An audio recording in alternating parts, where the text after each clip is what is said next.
We are all here tonight, walillahi alhamd, because we claim that La ilaha illallah Muhammadun Rasulullah. Is that what we believe?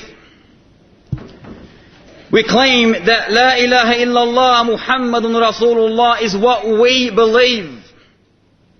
Nevertheless, for a lot of people, this is a belief that has dropped its luggage and sat on the tongue and did not move on to penetrate the greatest morsel of your body, the heart. A police officer in a Muslim country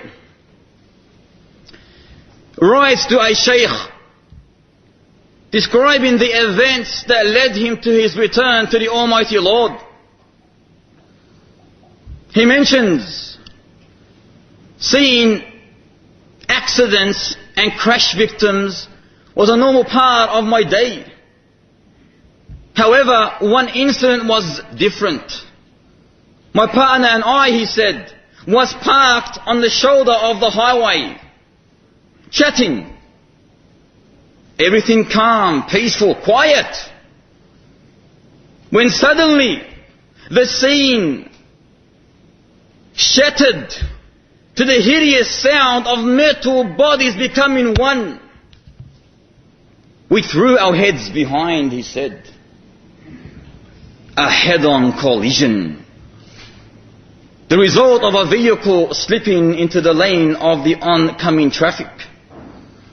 You could not describe the carnage. 2 young men sprawled in the first car. We gently removed them to the side of the road and quickly went back to the second car to assist the driver. However, he was dead. So we ran back to the 2 young men laying side by side on the pavement. My partner began saying to them, "Say La ilaha illallah." Seeing them in that crucial, critical condition, on the verge, on the brink of death. Say La ilaha illallah. فإن الله حرم على النار من قال لا إله إلا الله يبتغي بذلك وجه الله. For indeed the Almighty Lord has forbidden for hellfire anyone that testifies La ilaha illallah, seeking thereby nothing except the countenance, the face, the pleasure of the Almighty Lord. These 2 young men, were they able to utter this testification of faith? This golden word? This word of salvation, of successfulness? The key to paradise? Were they able to utter this? No. Instead they uttered. They began humming the hypnotic lyrics of some satanic song.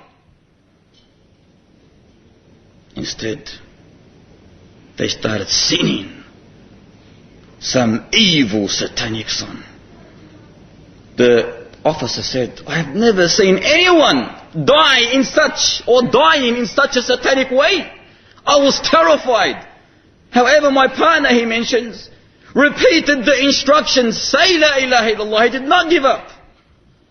Wallahi, if these 2 young men said La ilaha illallah throughout their life, with the application of La ilaha illallah, it would have been easy for them to say La ilaha illallah.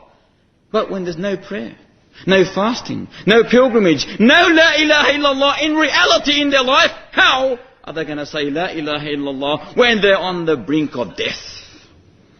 You can never ever succeed. So he repeated the instructions, say La ilaha illallah, but to no avail. The hum became a slow silence. The first one dropped, then the second one dropped, both did. The last thing they uttered, the last thing they whispered, the last breath they breathed was the breath of Satan. The police officer and his partner in a state of silence, could not believe it. Carried the corpse to the nearest hospital. No, brothers and sisters, any person, every person who is used to committing sin, thus not repenting from that evil sin, Satan will seize his heart. He will overpower his heart. And the sin will be the only thing that he remembers, even in the last seconds, the last moments of his life. So when his family, his relatives, when his friends come to induce him with the testification of faith, so it can be the last word before he dies, the sin will overpower him and he will say nothing except that which he used to commit of sin in the life of this world. Satan, at the moment of death, this is his final chance to destroy man. He would throw everything at you, our servant, no matter how strong you are. He would try to destroy you, especially the last seconds of your life. He will come like a tank with full ammunition in order to drive you back from La ilaha illallah. And the only way that you can ever fight and defeat this evil, accursed, is by you implementing La ilaha illallah while you are still alive. No other time. You cannot implement it before your death. Now is the time. There was an auctioneer who used to work in the marketplace. A true story. Every time he would go home, as soon as he entered the home, it was a merchant.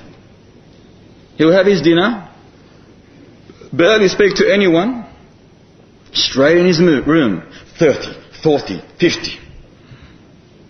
The next day, straight in the morning, no prayer, no nothing, straight to his merchandise, his trade, that's his life.